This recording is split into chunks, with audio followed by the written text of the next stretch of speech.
22-ci əsr kanalının bugünkü buraxılışında hər birinizi xoş gördük dəyərli izləyicilər.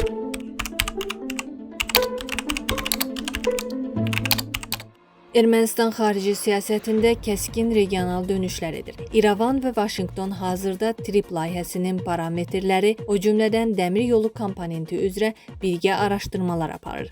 Telegraf Ermənistan baş nazirinin müavini Miguel Qriqoryanın ofisindən verilən rəsmi məlumata istinadən xəbər verir ki, marşrut və texniki xüsusiyyətlər tədqiqatlar başa çatdıqdan sonra elan ediləcək. İrəvanın bu strateji addımları daxildə ciddi narahatlıq yaradır. Politoloq Noyar Dunamalyanın fikrincə, Ermənistanın Avrasiya İqtisadi Birliyindən çıxması Rusiya bazarının itirilməsi deməkdir. Ekspert xəbərdarlıq edir ki, ixracda Rusiyadan asılı olan ölkənin ümumi daxili məhsulu dərhal 5-6% azala bilər. Kremlin reaksiyası da gecikməyib. Rusiya may ayından bəri Ermənistanın kənd təsərrüfatı məhsullarına məhdudiyyətlər tətbiq edir. Rusiya Federasiyasının baytarlıq və fitosanitar nəzarəti üzrə federal xidməti hazırda Ermənistandan tədarük zəncirindəki pozuntularla bağlı apardığı araşdırmanın nəticələrini və Avrasiya İqtisadi Birliyinin fitosanitar tələblərinə riayət olunması üçün təklif olunan fəaliyyət alqoritmini gözləyir. Rusiyanın kənd təsərrüfatı naziri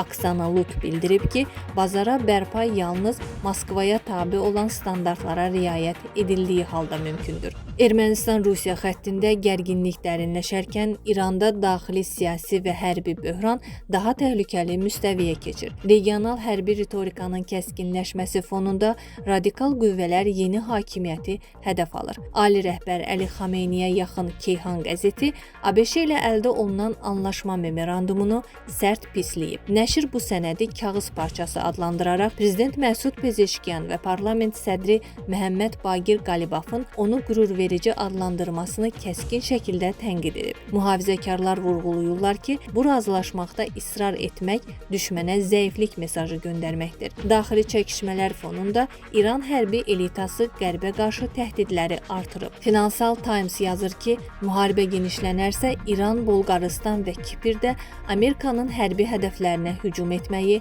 həmçinin Hörmüz boğazındakı fiber optik kommunikasiya kabellərini vurmağı nəzərdən keçirir. İran Silahlı Qüvvələrinin baş qərargah rəisi Əli Əbdullahi isə ərəb ölkələrinə xəbərdarlıq edərək bildirib ki, regional bazalarda ABŞ hərbi təyyarələrinin yerdəyişməsi inandırıcı deyil və ABŞ ordusuna yardım etmək İranla birbaşa düşmənçilik kimi qiymətləndiriləcək.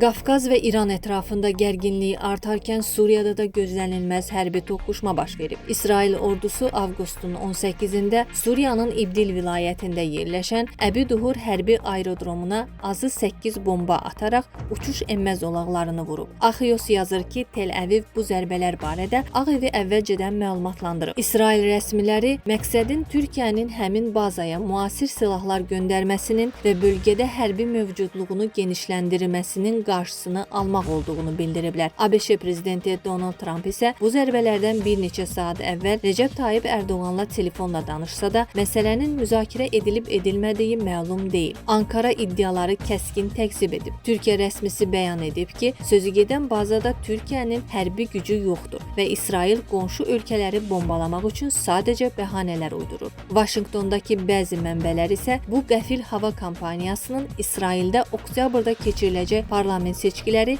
və daxili siyasi xallarla əlaqəli olduğunu düşünürlər. Dəyərli izləyicilər, ölkə və dünya gündəmi ilə bağlı xəbərlər təqdim etməyə davam edəcəyik. Öz fikirlərinizi şərh bölümündə qeyd etməyi unutmayın. Sağlıqla qalın.